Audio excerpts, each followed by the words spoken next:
resources are precious, the sooner we realize, the better. So environmental conservation or avoidance of wastage is the biggest learning which we can have going forward. It is not easy, but even if an organization can save at least 5 to 10%, then that's his margin annually. It's a competitive world. Nowadays, the bidding is very competitive.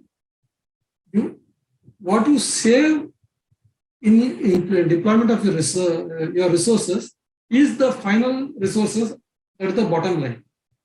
You come to that. So therefore, there is a huge linkage between your, say, attachment to the environment. It is no longer a fashion. It is no longer something you are doing out of the way. It is the actual requirement.